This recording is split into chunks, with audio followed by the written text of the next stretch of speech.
My first near-death experience was outside me trying to weed my garden because I was bound and determined to stay relatively normal. And I remember it was a hot summer day in Tennessee, and my kids were out there, and then the kids got bored and left. And I did have a friend, Angela, over there. She was actually with us for a little while, and I got overheated and I worked too much and I got dizzy and I started to leave the garden and I just fell. And that was my first, I would call, a little mini near-death experience, real near-death experience, where my spirit left my body. And I just remember seeing Angela over the top of my body, leaning right over, like standing on top of me, practically shaking me, going, "Don't die, please don't die. Please don't die, not on my watch." And she's just like shaking me and her tears are falling. And then I was back in my body and she helped me walk up to my room. And same thing, Angela was over probably a month later. Same thing happened, is I just started going into where there's this feeling I get when I almost have a near-death experience. I've had multiples of them, and I'm like right through the veil, and I was going into the bathroom and same thing happened. I passed out on the floor and I left my body. And it was short. It wasn't like I have a story to tell about that. I could actually probably go back in and hear what I was told, because there's always information in every one of these experiences. But at the time, you're just trying to be alive. So again, Angela comes in and she's like, "Not again. Oh my gosh, don't die, don't die." And she's calling the ambulance. And so I had many of those where it's interesting when you say like near death, an official near death experience. I don't even know how to qualify that. I have had so many close calls with death where the veil was very thin, where I knew that the fabric of my humanness was very loosely woven, which is why I was always attracted to Donnie Eden Energy Medicine. Gave me a tool set that I could weave my energy together and hook myself into my body, because I didn't feel super stable in my body. That was just the bottom line. And I've always been an athletic, healthy person, but I could just tell that I was like loosely woven. And so I don't know, I had a little bit like, I don't know about jumping out of an airplane or something like that, maybe in my younger years. But as I started to get in my 30s, I was like, oh no, that is not going to happen. So those during my illness were the height of them. But the main one that I would call a profound near-death experience for me happened probably in that first, it was at the end towards that December of a year and a half, 2 years in to me being in bed almost nonstop. And I don't know how I did this, because I could hardly lift my arms. I had no energy, but I had a friend of mine who was a practitioner in Turkey. And she was working with me at a distance, and we would have pockets of results where I could get out of bed and I would feel pretty good. And I actually went and got certified in Qigong at one point and had some breakthroughs when I was doing deep healing breath work. And so I learned a lot about that, and I could manage my symptoms. I could do blood work and I could see what was happening, and then do a 9 breath technique and see my cells completely change form. It's very fascinating what power we have as individuals. But I wasn't aligned to heal yet. I needed to have more experiences, which is why unconsciously my energetic immune system was allowing these experiences, because I signed up for this. I needed to learn something. So many times we often just download it, like in the Matrix, put the chip in the back of the head and just download the whole thing. I want to bypass the learning process. And that's not my experience. I'm just so sorry. When miracles happen, they happen because somebody's already been prepared, and it seems like a miracle, but there was just no need for that experience for that person. And there's grace in that. But in the heavens, there's universal law that they can't, like, we must go consciously through a lot of things. And then there are other things that maybe in our pre-earth life experiences that we didn't need to learn, but we're kind of going through it. And there's this grace drops in and somehow a miracle happens in our eyes. I don't know why that is, but my experience would be is if you've gone through a near-death experience or you've had some awakening, that's divinely orchestrated for your specific. If I know anything, I know that we are specifically in a matrix. We're specifically in a divine blueprint. And so I've stopped questioning that. Like, it's just, if I'm going through something, it's because it's part of something that I need to learn. And I have been saying for some time now that I am co-creating with my higher self that already knows what is required for my evolution, for my highest good. So I trust now. When I don't understand something, I don't go in my head and like beat myself up over it and try to force things. I'm not gonna lie, sometimes I still do that, but like I catch myself faster anyway. So I was working with Ganesh. We got enough strength and energy, and I went to this guru in France. He was an Italian man who had some very unique magical skill sets that I wanted to learn. He was doing a class, and my friend talked me into going to this. And I was like, I can't even get out of bed. How am I supposed to get a suitcase on an airplane? I told my husband, he was like, you're not going anywhere. You can't even, what are you even talking about? You are hallucinating. And I was like, I'm a little stubborn. And I go, I'm going. If I'm going to die, I'm going to go die trying to heal. And this guru thinks he can do something for me, and I'm going. And so I was also working with a researcher, and this researcher was giving me some medication. He thought I had diabetes insipidus from the blow that I've had to my head, because my labs showed this whole thing. So he gave me a medication that was, when you have diabetes insipidus, you drink a lot, almost like a diabetic, which is why they named it that. So I was always thirsty. But what happens if you don't have the medication, there's a damage in here that doesn't send the right chemical messages that tell your cells to release the water. So like, you have to have this balance. Well, I was getting confused on the time change while I was on the plane. And so I was super thirsty and I was tired, and I had this 7-hour time change. And so as I started to go over the ocean, I was already sick and had no business. My husband had to literally get permission to put my suitcase on the plane and carry me into the seat. So I had no business making that flight, but who knew that this was a needed experience, I guess. Maybe I could have avoided the whole thing, but I didn't. And so halfway over the ocean, that's where I began to get very thirsty, and I got very, very dizzy, and I kept drinking. And then I don't know if I think I took an extra dose of this medication or something. But what was happening is I was drinking, and then my cells were exploding because they didn't have the sodium potassium levels weren't correct, and they weren't releasing the water. But I didn't know that. All of a sudden, I just started getting dizzy. And so then the plane people are like, what the heck? The steward is like, what's wrong? And I go, I have diabetes insipidus. And I'm just trying, like, and he's like, well, my dog had that. Here, let me get you some water. So he's dousing me with water, and I can't satiate the thing. And it's making it worse because now I'm becoming bloated. If I showed you a picture of what I look like, I actually can't find a picture. I can't even find myself. When I saw a mirror, once I came out of this, I was like a balloon because the cells were just not releasing. So anyway, they cleared the rows around me. They were trying to figure out how to land the plane. They didn't know what to do. They were almost in Nice. Well, they were almost in, I think they were in Spain or whatever. But anyway, this whole thing, when I landed in Nice I didn't even tell you I forgot the near death. Okay. So I'm partway over to Spain and Nice, and all of a sudden, all of these mini near-death experiences, there was like this anchor to my spirit.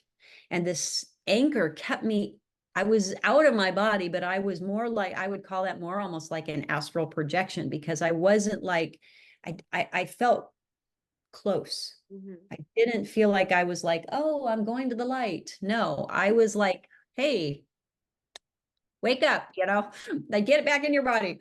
It was just kind of a quick thing. There is a strength inside me and a purpose so strong. I've always felt it. I've always had this knowing, always, from ever and ever. that kept me for this eternal loop. Like I could just always know. And I knew that I had, like, I just knew I wasn't done. But in those moments, I saw my children and I saw my husband. And it just, I was like, I am not letting go. So if you could control a near-death experience, that was me. I was so close to the veil for so many years, but I kept myself going. And I was doing enough right that I have enough life force to do that. If you didn't have a good diet and a good program and you didn't have a healthy foundation, you might not have a choice. But I was living in that choice. And so when I was on the airplane, what I can tell you is I'm laying there and I'm trying to muscle test. I'm trying to, like, what do I need to do? It caused a lot of damage in me because I stopped trusting myself. Because the whole time on the plane, I was like muscle testing and it was like, yeah, I have more water. It's like, yeah, take another dose of the stuff. And so I trusted myself really implicitly at that point. And then when I realized that after that I had basically almost killed myself through muscle testing, I was like, this is, I don't even know what to think. How do I not trust myself? Which is why I teach on the aspects of self now. I think it's one of the most important things I teach people is what part of you are you talking to? Are you talking to your mind and your head talk? You're talking to the program? Or are you actually talking and you have an intimate relationship with the part of you can trust that's connected to your spirit and divine will? So in that moment, when I had gone through all the tricks in my bag and there was nothing left but me and this raw, open space that was starting to open around me and engulf me, there came a point where I just, for I don't want to say hours, but for a long time, millisecond by millisecond, I kept myself in my body. And I kept seeing my kids and seeing my husband. And then pretty soon I kind of watched my husband kind of go away and I saw my kids and they were my anchors and I'm just holding on to them going like, what are they? I'm homeschooling these kids. No way can Shane keep homeschooling them. They've had a sick mom for so long and now I'm going to die in France. Like, forget it. I just wouldn't do it. I wouldn't let go. And then it was like, as the space around me began to open up more and more, the less I could navigate being anchored. And I was just fighting and fighting and fighting and fighting. And then it was like, I didn't have an ounce of energy left. And I remember just saying, literally saying, thy will be done. There is nothing else that I know to do. If it was my job to stay in my body, I failed.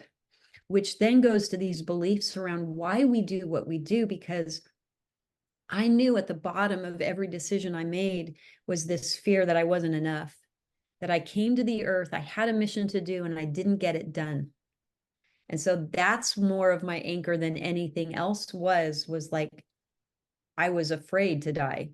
I wasn't afraid of death because I saw through the veil, but I was afraid that I would die not having succeeded at what I came here to do.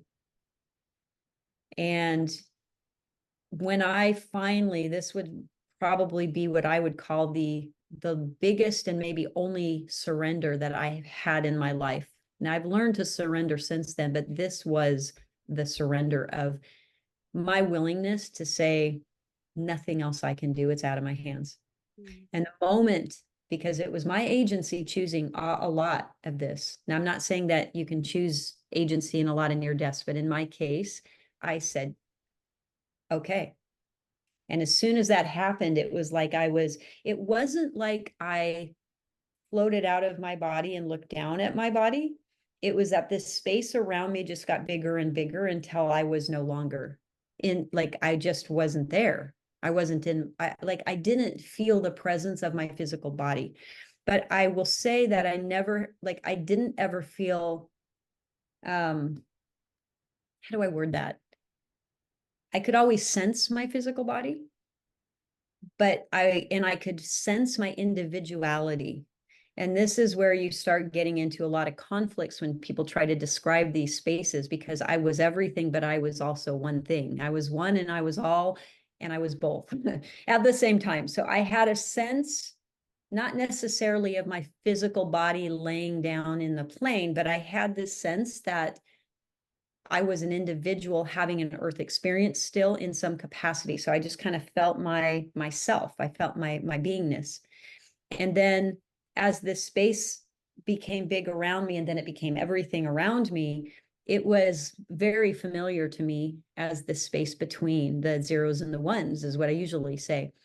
But it was a very, very strong space of infinite unconditional love. And that's, a part of a predominant story, depending on who's telling it. For me, I was every single cell of every cell, every photon, every neutrino that makes me up was the light of Christ. It was the light of God. And when I say Christ, I don't mean Jesus the Christ. I mean the Christ consciousness that is all the planet. And so it doesn't matter what religion somebody is or even lack thereof. It's just a title. It's an energy, as well as, if you're Christian, to be Jesus or Yeshua the Christ as a calling.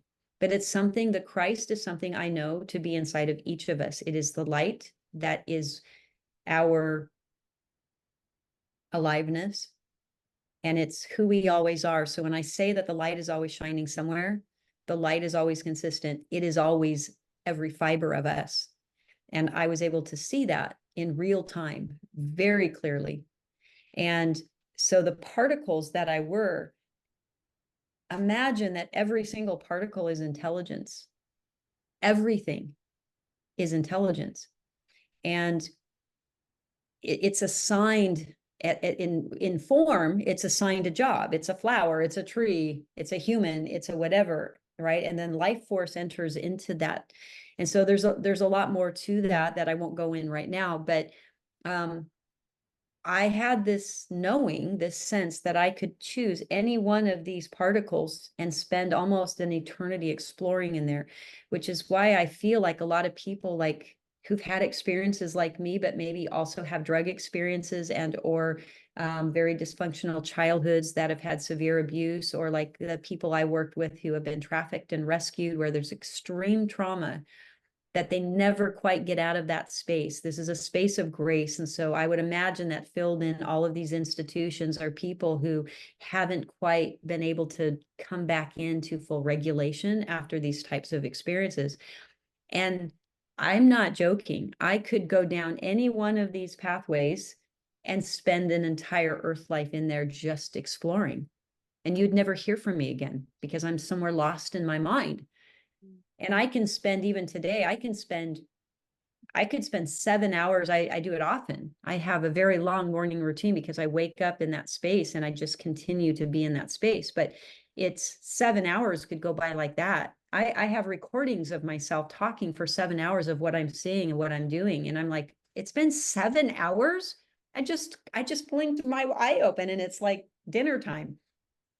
So that's this space. It's just so incredibly informative, and it's like all of it downloads at once. It's all there. It's in you, Jessica. It's in every one of us at any given moment. It's just that we don't know what to look for. We're not paying attention. We believe when we were born, it was our first separation from our truth. We believe we're separate from this power that created us. So we believe we're separate from kind of even ourselves, and this longing of this inner desire to go home or to be whatever. Like our spirit and our body sometimes don't quite figure out how to operate in sync, which is why we like energy medicine and different tools. Like, how do I come into alignment with myself? But we also have that same thing with God, and we have that same thing with each other. So because we believe we're separate, we don't tend to look for the things that would give us the solutions that are already built into our design. And I saw that in this experience immediately, just was like, yep, there it is. And I have had outside of this for many, many years, I would go down to a cellular level in meditation and I would take one of those paths.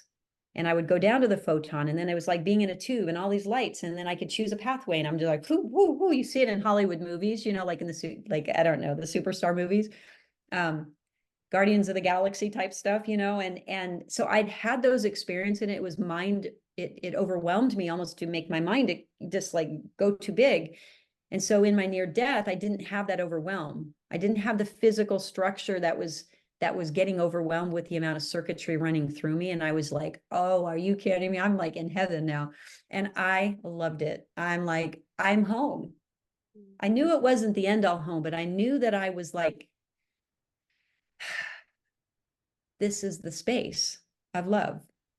This is the space that I know that feels like, it feels like home. And why, just always, why on planet Earth do we not live in a space of love like this? Like, it's not that, it's like so beautiful. Why would we choose anything else? Forgetting that the veil kind of covers us and we don't remember half the stuff. But anyway,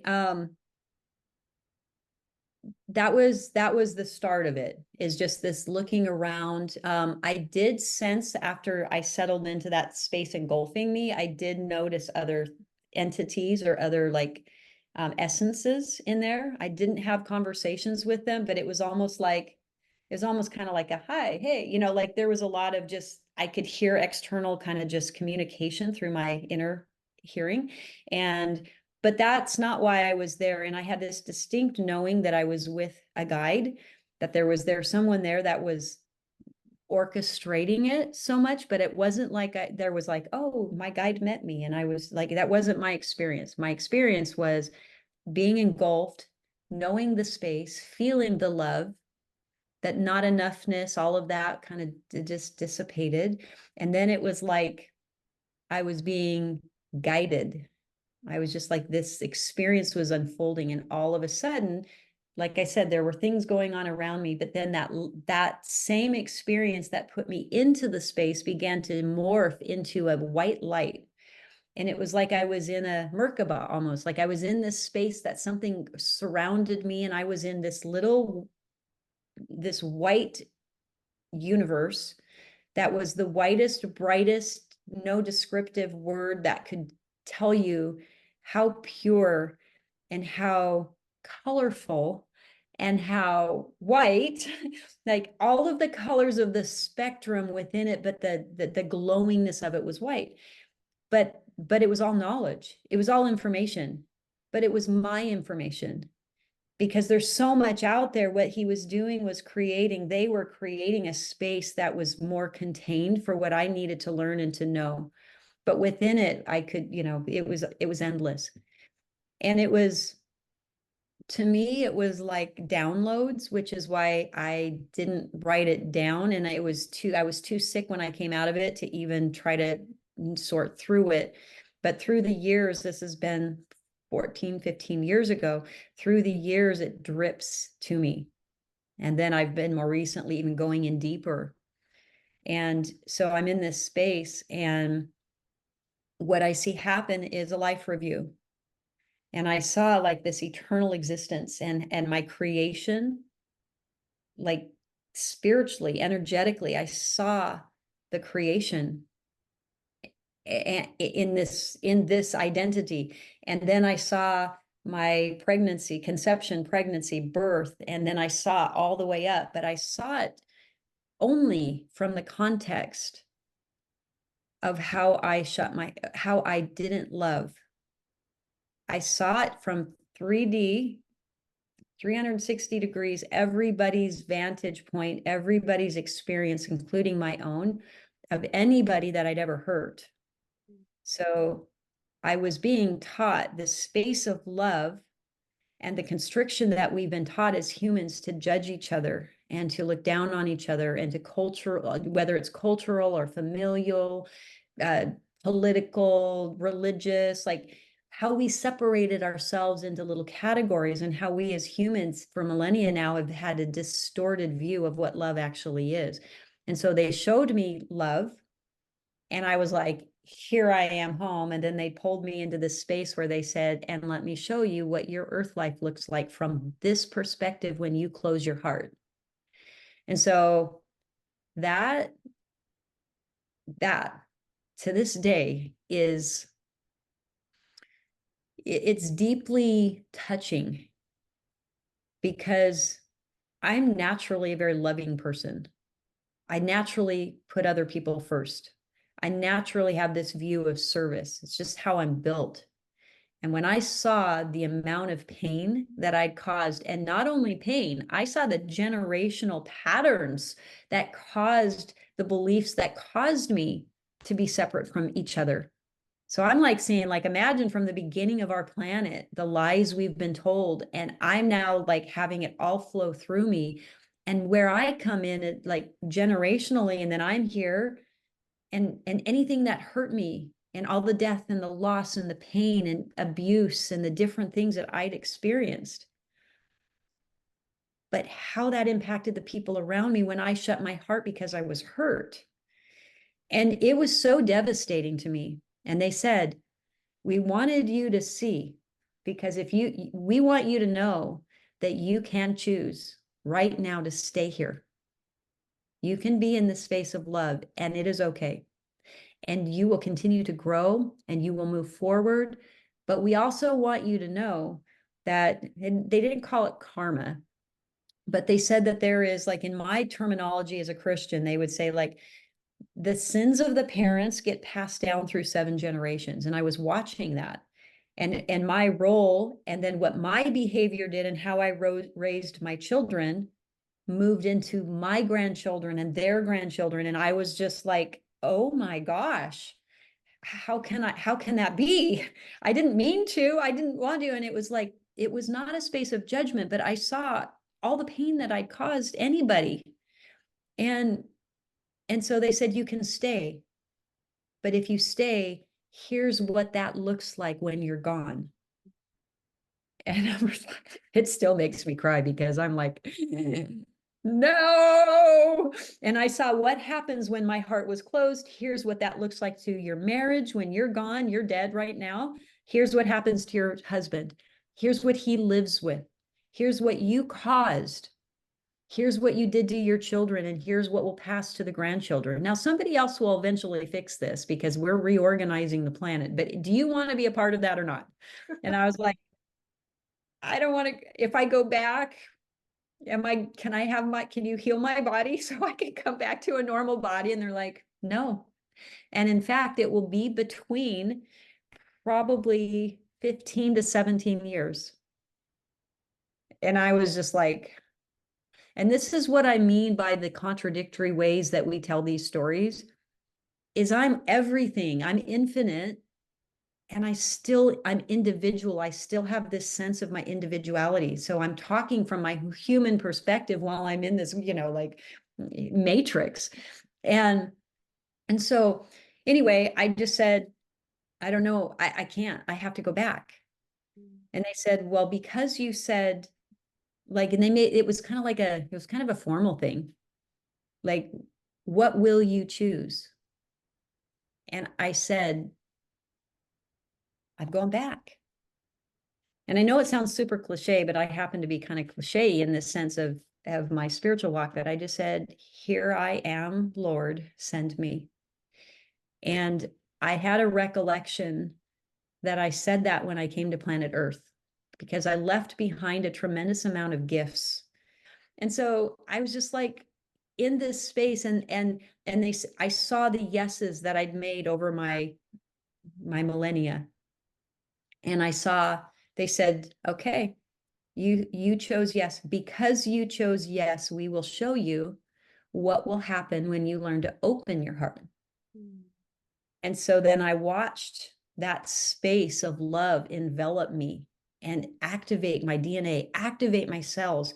And I was able to literally, in that moment, I can't describe all of it to you. It would take me hours, but I saw the impact specifically on my stewardship, on my husband, my family, my generations, my friends, the people who I worked with as clients. I got to see the impact when I opened my heart fully. But I was told, and I knew it would take me about 15 to 17 years. to be able to master the ability to stay aligned in my body, mind, body, spirit, all of the aspects of myself, transforming what I thought was true, knowing that my thoughts, my beliefs, my feelings and emotions were not truth. They were programs and they were responses, and that wasn't actually who I was. And so it's taken me up until the last 2 years to reverse engineer and articulate what all of this means. And I am such a humble student of what it means, because they didn't give me that. I went back to the planet without a memory of what I'm telling you. That came later. What I did remember is they let me keep enough of it that would always keep me in hope and always keep me in knowing, because I haven't had an easy journey physically, but I've never been sickly, which is a really interesting thing that I've had to learn this route. And I'm glad I have now, because there's a lot of alchemy I've learned and how to help other people because of my own illness. But core wounds become core healing, which becomes the vocation. But what I saw after that, they said, because you said yes, we're going to show you this. And then they opened up a new vision and they showed me basically not even a timeline, because there's so good many timelines in there. Every choice shifts a timeline. And I was seeing all these multiple things in there that just make sense in my brain still. But I saw what would happen to my family. I saw what would happen, because I saw what happened to me in a universal context when one person shut down my heart, and I was unable to love and forgive and be kind and get out of my head and live from my knowingness. They showed me that, and it was so painful, because I saw it. I forgot to say it earlier, but I saw it expand all the way through the entire universal of creation, what one person does to impact the entire energetic flow. And I was like, I can't be that person. If I can do something to make that right, then I'm going to, it sucks for me to be in a hurt body, but I have enough understanding that I'm going to trust. And so I retained enough of that. But then after they said, let me show you your gifts, you are calling us in. They kept telling me this. You continually call us in. You are demanding, you're commanding the energy. You're reading I am discourses. You're like, I'm pure, I'm perfect, I'm one with God. I am that I am. And I'm reading all these books and focus for hours a day for years, on like 25 years. And they go, you're calling us in, but you don't have the ability to do what you want to do yet. You just want it, and it's here, but it's not embodied. And you can't be embodied in it until your physical structure is stronger. So please trust us. And I understood the concept that this energetic immune system I usually throw out, like I understood that within the DNA that we have designs, and then within the DNA, there's activation points along our journey.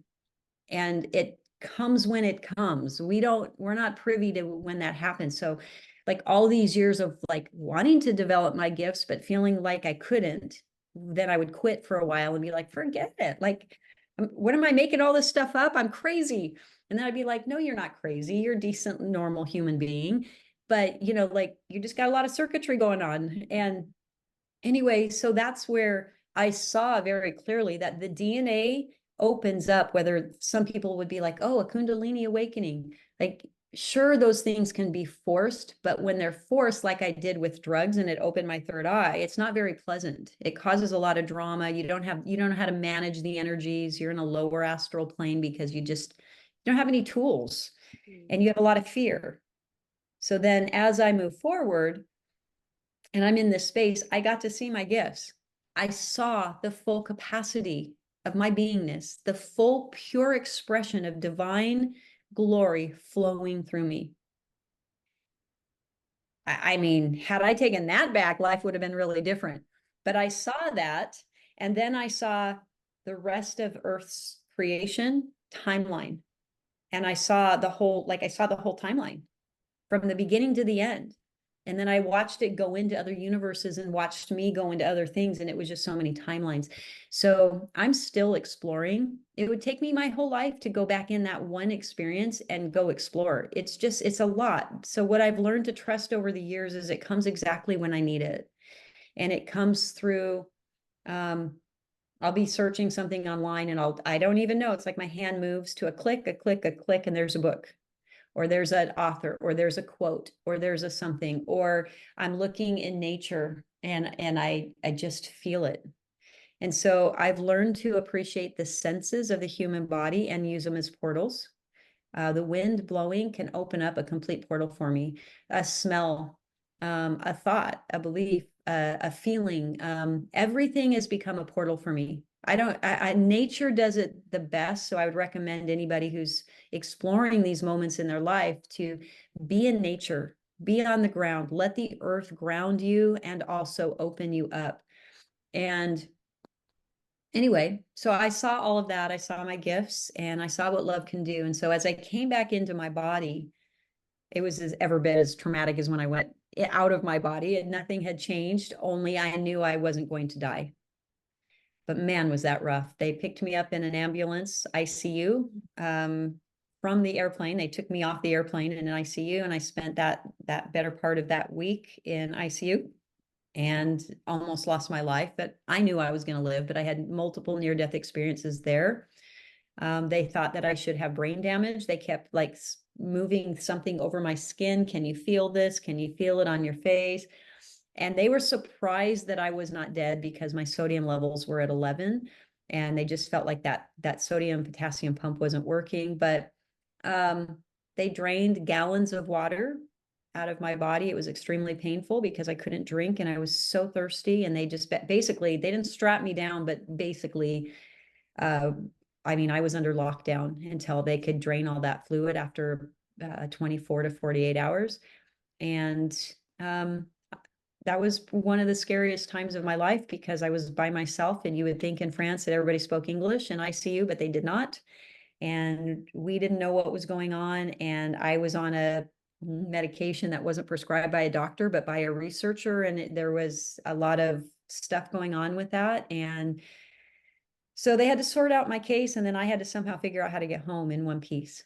And I look back at that time and I was just like, and by the way, be your own guru is a quote that came out of that trip for me, because that guru who I flew all the way over for came to me in the hospital room and took a look at me, and he was like, basically, there's nothing I can do for you. And I was like, are you kidding me? I came because you said you could heal my body. And so I learned to be my own guru. And this whole journey over the years, I mean, I could keep talking, but I know I've talked a long time, but the guru is inside you. Every cell of your body is pure intelligence. Every breath you take brings new, fresh intelligence in. Everything around us is intelligence. And so think back to these times in your life where, if you've had a near-death experience, I'd love to visit with you. If you have not had a near-death experience and you think, gosh, the people, that sounds so cool. You know, the people who've had near-death experiences get this like shortcut and they just have this knowing. The knowing comes differently for everybody. I had a knowing before my near-death experience. I still have a knowing today. And that came with me. I believe that we are all born with a knowing of who we are and why we're here. But I think that depending on what we chose to experience and the type of design we have, that we're not all here to explore the ethers like I am. I'm just designed to be that way. I'm very esoteric and ethers, and I'm here to teach. And so my schooling on planet Earth has been surrounded by those types of experiences. But I can assure that each of you having an experience to know who you are is within your search. But it does require focus. That's the gift we get of agency, as to where we spend our time. And maybe you weren't born into a family that taught you these things, or maybe you lean more on the scientific side of things, and you haven't spent the time exploring this inner world that you are. And all you have to do is, I like to teach the art of presence. Like, what does it actually mean to be present with yourself and with nature, and to have a deep, intimate relationship with these things that surround us? And also to know that every single piece of your journey is very specifically designed for you. And that doesn't mean that you didn't make choices and cause something else. I'm not saying that like there's this like blueprint that's dropped in and you're just on it and there's only fate. I don't mean that. I think there's a million possibilities in every moment, but I do feel like there's this evolutionary timeline that we signed up for, that we wanted to experience certain things. That look back on your life, what are the themes? I had a lot of trauma around my body. I didn't tell you all of those things. I have a lot of body stuff that was really acute that a lot of people don't go through. I had stuff with sexual trauma and the trafficking world in my family and abuse and that nature. So that's kind of, these are themes and strings. I formed a nonprofit specifically around human trafficking, poverty, and abuse, not even knowing why until later. And I'm like, oh, well, that makes sense, right? But these themes, so just know that that your higher self, that what you agreed to before you came, and that through the veil, there are all these people generationally who love you, who are part of our big eternal family, and that there are ascended masters and angels and people who are just always with us. They are always there. Just because you can't see them doesn't mean that they're not there. They are. Some of us were designed to actually see and talk to them because it's part of our story, and others of you will never have that. But what you will have, if you take the time, you can all have the gifts that are yours. And you will feel so comfortable that they will feel home to you. And love is one of the universal languages. All of us have these universal gifts installed into us, and love happens to be one, because you're created with the essence of love. The actual light inside of us that gives us animation is love. And so we all have that. And so that's why I started this call with, what is your capacity to love? Because it's just a very simple way that you can gauge, without knowing or experiencing any of these other things, that you can gauge where you are to receiving information for yourself. We all receive information differently.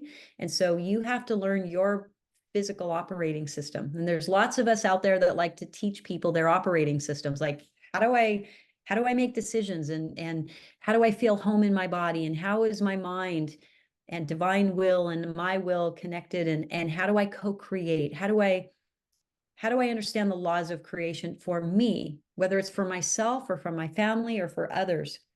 Like, these are all things that you can learn should you choose to put your time on it.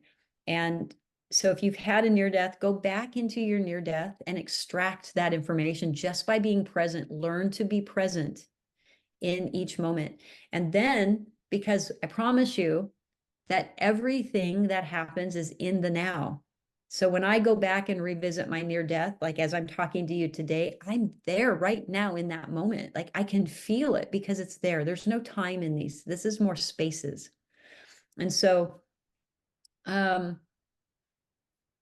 And if you haven't, go back to any of those crossroads in life, anything that feels really like, are you stuck on a story? Is there something that just keeps going around in your mind? Scan it. Scan it. Just like me getting hit over the head. I've really never taken the time to go back in and extract what I was shown there. Dreams. Remember your dreams. Start writing your dreams, and start learning the symbolism of your life and the themes in your life, because it's all there for you to discover. If you have children and you're a parent of somebody who's had a near-death experience, honor them in these moments, and not just near-death experience. There's a lot of near-death experiences, and paralyzing fear and trauma and some of these things, deep loss, they're very close to the veil. Birth and death have the same feel. And I've been in on, at least I've had 7 of my own births, and I've been on 23 other people as a massage therapist doula kind of role. And the feeling is the same. There's a space when that baby comes through the portal that the veil is open. Same thing as I've transitioned with my mom. As I walked her through her death experience, it is the same feeling. And so that's what I would say to you is, notice the moments. Notice what you're focusing on. Co-creation is happening in every moment. We have more power than we think. If you spend enough time, it is your birthright to know how to co-create the life and organize the matter of your life and your stewardship and your mission. All of the tools are there. They're inside you. And when you give it enough time, it's like you're watering that little seed in the DNA that goes, oh, bling, here I am. And now all of a sudden you go, wow, I see that I could probably do that. But the first one is love. And so as I've gone in deeper and deeper into my experience, every time I'm told, we could not show you this or open up this until you chose love. And so I have to keep reminding myself that to choose love every day. And love is not based off of a condition. So we could have a long discussion about what love actually is, but love is seeing God is in all things or God is in nothing. So in my work, working with traffickers, and particularly in Haiti, there's gang members shooting people and a lot of really hard things happening in this moment for them. And my role is to love the person with the gun as much as it is the person who just got shot.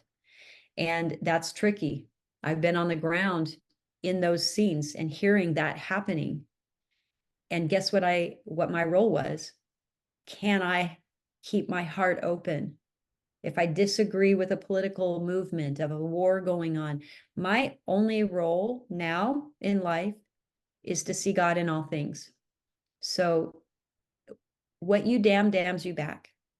And the energy that I put my life force, what I go into accord with or into agreement with is where the energy will go. So if I don't like something, I used to throw a temper tantrum, or I used to do something like, I hate that, or I put my, like, I'm not doing that, or they're wrong, or whatever. I get my feelings hurt, silent treatment, whatever mechanism we learn to cope with stress as a baby and as a child is still with us as adults. I got news for all of you. We still do the same little childlike behavior when we don't get our way.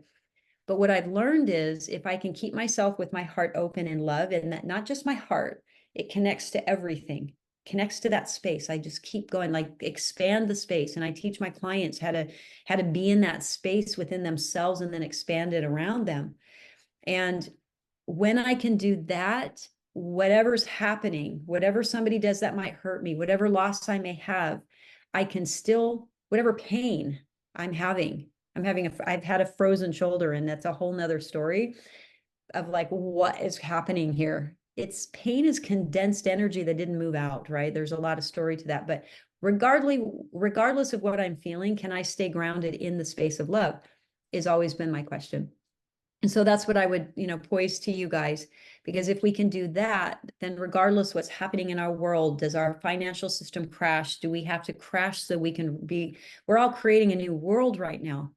And the more of us that can stay in love and see through the pain, see through this lower dimension of distorted, messy world we've created, and it's shifting very quickly. Am I going to go into fear when I see that? Or can I stay grounded? Like, I see what my one stream of energy can do to the universal life force and move the energy on planet Earth. I don't want to go into accord with darkness or density or pain. So I'm compassionate and I listen, but I'm also only going to see the perfection and the blueprint and what's possible. And that's really our role for each other, is to love each other, allow people to be on their journey, and then have like these experiences like near deaths or anything that we go through, use those to increase our knowledge and then take that back and help each other.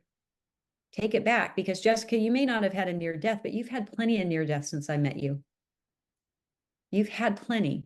And it's just, we don't call it that. And then we don't go in and extract the information because we gave it a name saying that was a loss or that was a pain or that was a whatever. Like, there's information in your deepest sorrow. I promise you that. And that will then transform, and it's an alchemy into the wisdom and the growth that allows us to expand consciousness. And then you take that to other people like you are on this channel. So I'm gonna stop there. I know at some point, let's talk about my mom, because I do have a story about a shared near-death experience, and that can be its own its own time.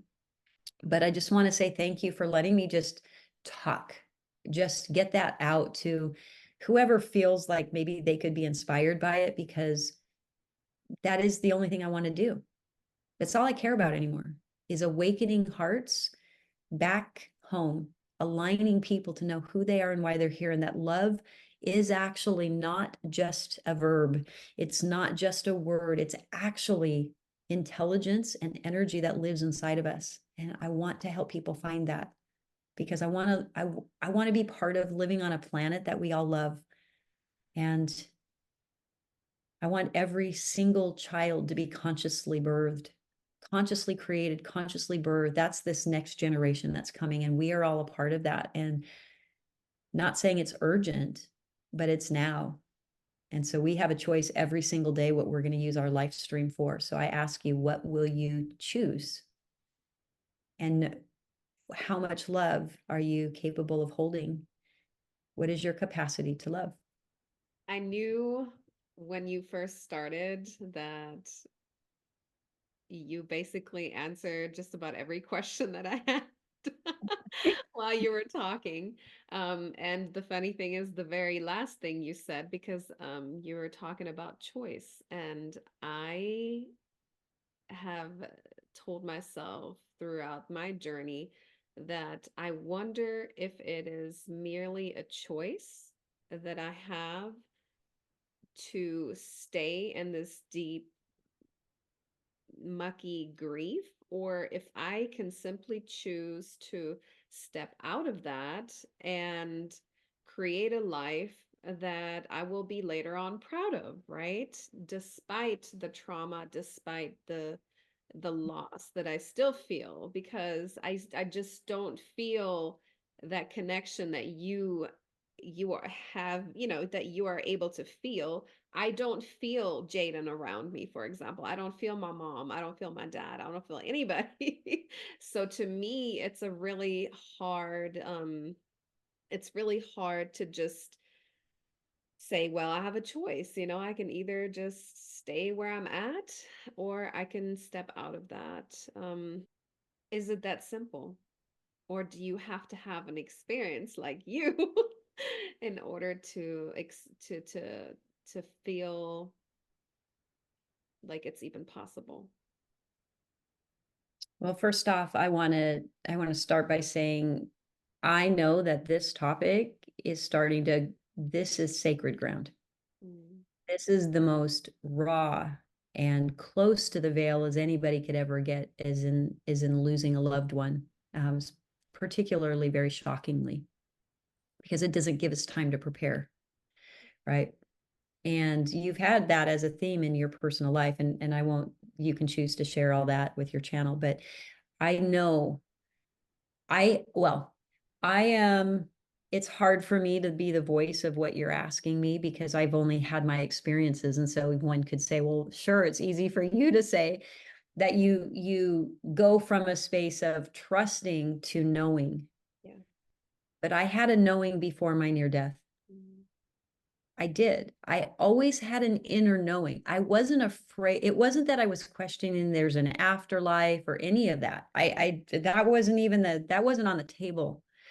But when you ask me if I think it's possible for everybody, that's the message I wanted most people. I wanted most for you to know, is that in my only mere one person experience, that I know that what I saw and what I experienced, particularly around love, and what that one mechanism does for light and information and knowledge and for transforming the planet. If everybody did it at the same time, we would be in a celestial world, not a very dark, like dysfunctional planet, right? Um, but I know that that is who you already are.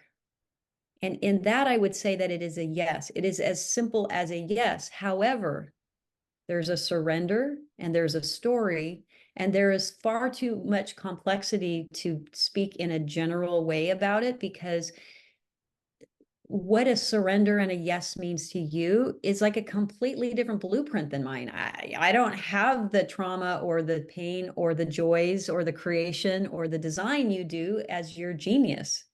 I have my genius and my design, and I was designed to be in this type of space as the oracle space, right? Whereas, and you might actually think you are too, but we get to it from different ways. And so I don't know why some people just like hit their head and they're all of a sudden a psychic. I don't know. Or they're like in meditation and they get a visitation. That comes from not knowing the whole picture. And so what we do as humans is we have this little timeline in our head and we think, oh, this is all I know. This is what must be true. And this is, I got gypped, or like, why do I have to be the one that goes through all of this?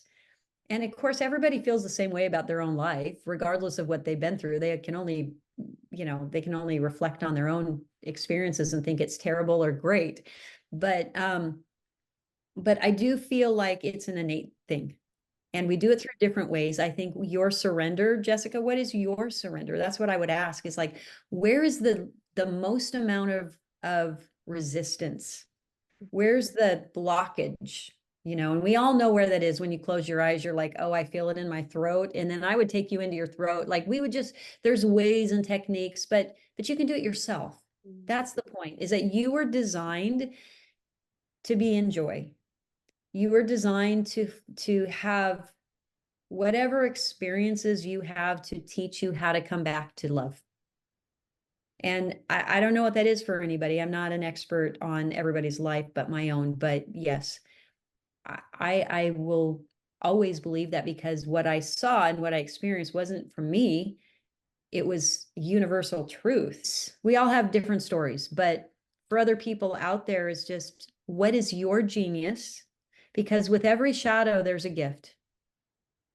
With every shadow lives the light.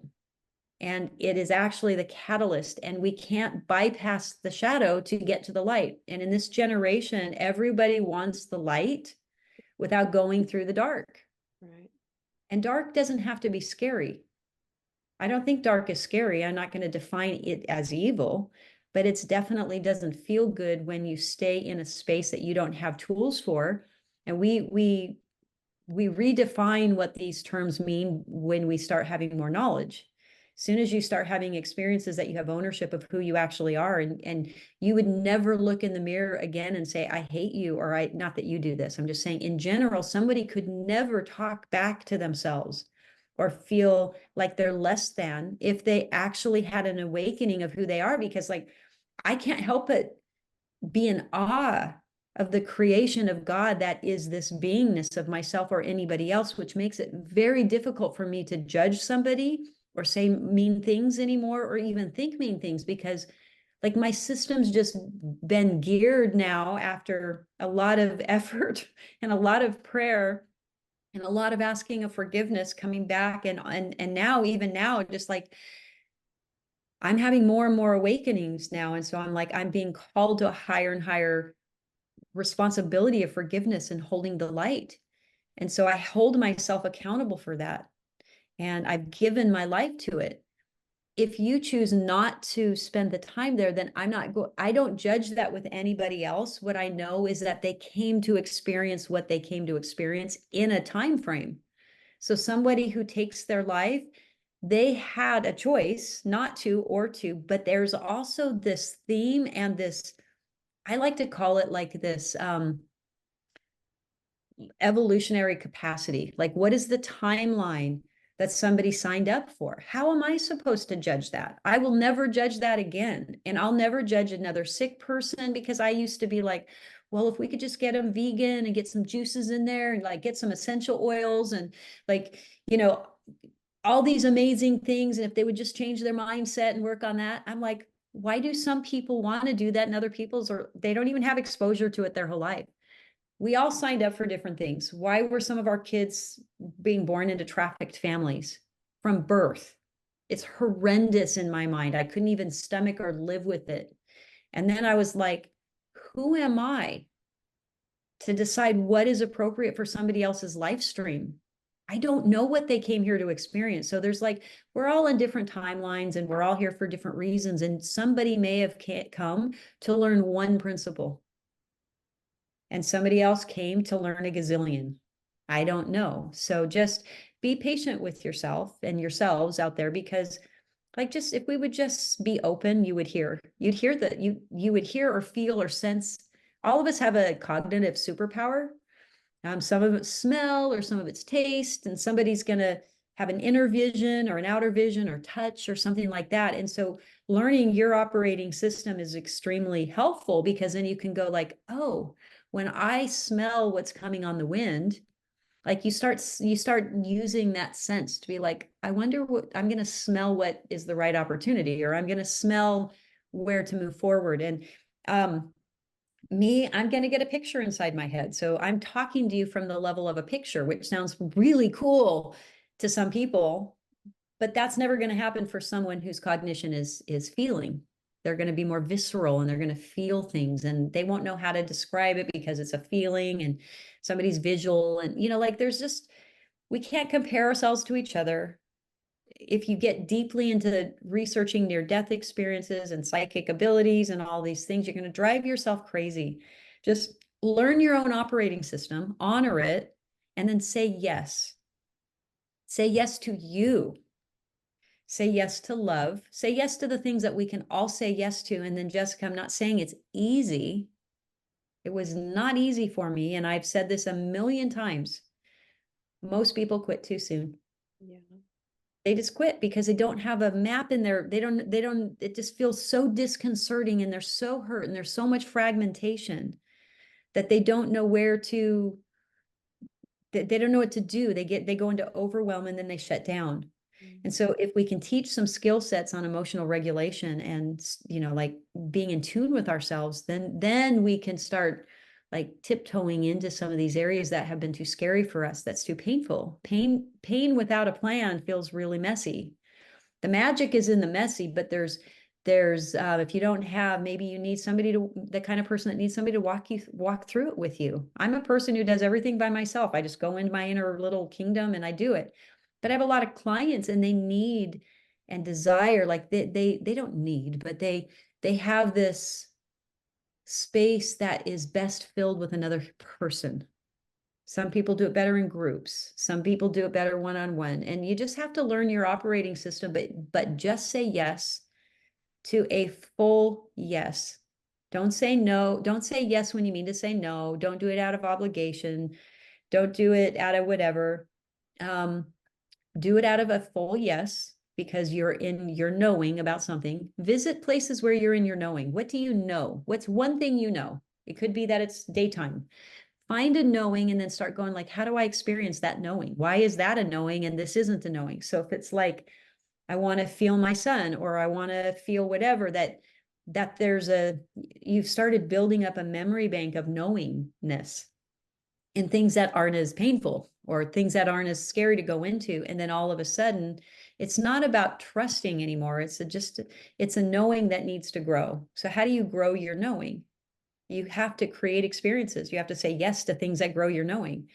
So if you never have the energy, if someone who's lost a loved one and it's so painful, or maybe you had a car accident and you're paralyzed, and you're constantly in that pain and reliving the experience, and you're never going to walk again or something, whatever's going on for somebody physically or emotionally, psychiatrically, and in any of these areas, wherever the fragmentation is, that those are the windows to go into as portals, because they hold great amounts of information. And you just have to ask yourself. There's a part of you that you can have a conversation with, your higher self, that you can say, teach me to know. How do I know? How can I learn? How do I best make decisions? What lifestyle changes do I need to do?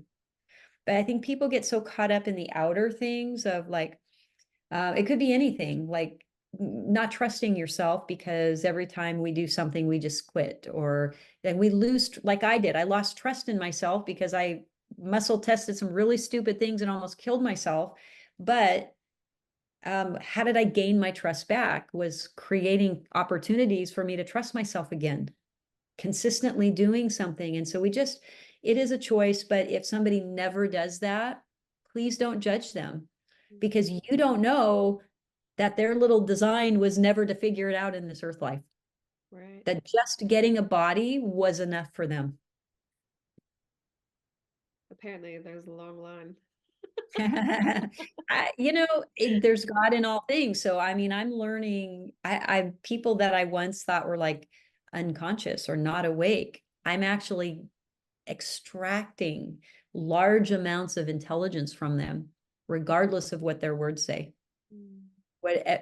It's not their actions, it's not their lifestyle, it's not their behaviors, it's their essence. And that's what I was talking about, like where I put my life stream. If I am the only one in someone's life who sees the God in them or sees the light in them when they can't see it in themselves, is that not an eternal like gift we give each other? But that doesn't come first, because we got to figure out why we're so in our head. And we operate as, it's certainly Americans and Europeans, we operate out of our head. So there's a whole more to that, but that was a really long answer. But I think it's a good discussion around, is it as simple as that? No, it's not simple, but the choice is simple. Once you make the yes, then you just have to take a step at a time. And there is a trust. I still am in trust. I'm still in trust. Why do I have a frozen shoulder? I've been through a lot of pain, and I cannot believe the amount of pain this thing gives me 24 hours a day. Mm. And I'm learning so much through it. I am extremely grateful, because there's layers of it in there, from the injury to everything else. So I don't know. It's a lot of fun. It can be. It It can. can be. It can be. I'm finding that I can have great amounts of joy, eternal joy and knowingness in the face of physical pain and loss. Mm. Yeah. Just you saying that it's just not everybody's path, maybe. That's definitely something that I've noticed, because I don't want to judge other people. And when I look back on my life and how many times I've judged others, and sometimes even unconsciously, I just did, right? And for whatever reason, and having a conversation with you and also being on the path that I have been on for the past 2 years, I've just come to realize that um, not judging and seeing others with an open heart and with love is really changes who you are. And I think that's really interesting to witness, because I think judging others or even yourself is, I don't know, it's just part of being human, I feel like.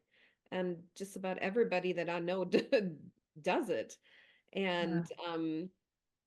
And hearing a lot of the near-death experiencers who come back with the message that you need to be careful what you're thinking as well, not just about yourself, but about others, and to stop judging, because you actually aren't being judged. Just like you said, you weren't judged in that moment, but you, I bet, were judging yourself, weren't you? Right? In the near death. Yeah, yeah. Well, They yeah, I weren't just had a judging you. They reflection. just opened up um the whole scene for you so that you are able to experience what it really feels like when you say certain things maybe to somebody, or and how that trickles down through generations even. And we may not even think that whatever we said was so bad in the moment, right? But which just shows you that you have to be so mindful at what you're saying and thinking and doing. So, It's a lot to that easy. conversation. It's not easy Um, though. no, it's not easy from the level of the head. Right.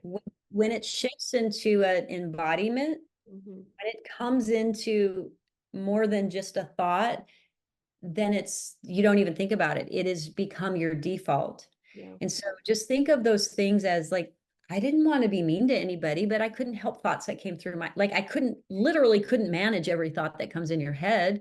Those are generational. Those are like neurological programs. Yeah. But it doesn't need to be that. We just have to reframe and we have to change from the inside out. We're never going to be able to, you have to go to the source of where the information is coming from. But if people don't know how to access their inner truth, their intelligent, like not your mind intelligent, but like your spiritual universal intelligence in your design. Most people I've met, that nobody taught me how to do this. Yeah. Like that's why I'm teaching it so much now, because I think it needs to get out there. But if that's just, we're like walking around in the matrix, we're just robots, like we are going to have generations, but this is the generation, our children and their children will be the generation who see that we can live a different way. And we will have a millennial 1,000 years of peace according to the scriptures and the golden age. And any system has this period that we're moving into that allows for us to live in a different state of harmony. But that's not going to happen until we individually take on that, what I call the Christ energy. When we start awakening from the inside out and people have access to it, it is not hard. It just is who we've always been. And you no longer think about it. But from the level of the head, I've spent 30 plus years trying to have love, trying to rewrite beliefs through energy psychology. And it's like I'm completely bypassing the techniques now because it's just teach people to access truth and everything else shifts instantly, like energetically, right? It begins to reorganize. But we're up against, we're in a season of change and alchemy right now. And I'm super hopeful. All I see is people awakening all over, and I'm just loving it. And they'll grow into it as they get more and more depth. Like people want the light, they're drawn to the light, and then the shadow work is coming. And it's happening all over the planet. It's a really beautiful time. We can see the wars and the pain and the financial crises and all this stuff, or we could not. We could just not see that. We could just start seeing, like, what is the heaven I'm creating right now? Because I promise you, it doesn't have to, it's not something we're waiting for. Like, do it now. And yeah, but yeah, the judging it's an interesting aspect. And I feel like we're coming at it from the wrong angle. It needs to come from discovering who we are. And that would be the same as the habits we have every day. Yeah. We may try to change habits every day from the outside in and just keep getting frustrated and more frustrated, rather than like, what is the reason I am being unkind to myself? Like, what is that like, what is it really? And what point is it when I think bad about another person? Like, what is that actually about? Right. Have you ever thought about that? Like, I just thought that, like, what does that even mean? Who cares? Yeah. Why do I even care? Right. So it's just being more aware. This is conscious awakening. And here's the entrainment is what's beautiful, is when you do it for yourself, you actually don't have to do anything else. When you become, the energy then is in your field and it's information. You awaken people to love everywhere you go without saying a word. I don't even need to say a word. I'm called to talk because I'm a teacher, but a lot of people, we just need to be. I keep hearing for months and months and months, Kristin, less doing, more being, less talking, more experiencing, more doing is like more doing. Doing comes as a natural expression, but doing from the outside, trying to force something to get done is different. But being creates a doing that's organic. And then it's like you're organizing your life and your matter around you rather than trying to force it to make it, I need more money and I need more this. And who cares? Like, honestly, at the end of the day, like, who really cares? We get to create. But there's laws of creation, there's understanding, but it is very organic when it happens. You can't unlearn it. Now, you can step back into your human self. We are human. And so that there's no judgment in that. But it's a very interesting contemplation. It's the art of contemplation. start contemplating these things, and your higher self and the divine guidance that you have will speak through you.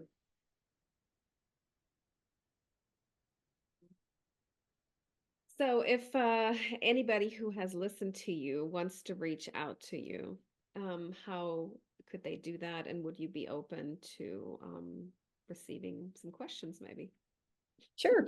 Yeah, just I would say LinkedIn is probably a really easy place for me because it's a place that I'm on there often. I'm also in Facebook and Instagram under my name, Kristin Van Wey. And KristinVanWey.com is a place that you can reach out. And the other one would be VideraLegacy.com, which has more to do with my retreats and my work with a business partner in more this field of legacy creation. So those are all places people can find me. Wonderful. I'm gonna put them in the description as well. That way Okay. people connect with you if they want to. Thank you so much, Kristin, for all of your insights. I am always fascinated when you open your mouth. So there's always something good coming out. Just me.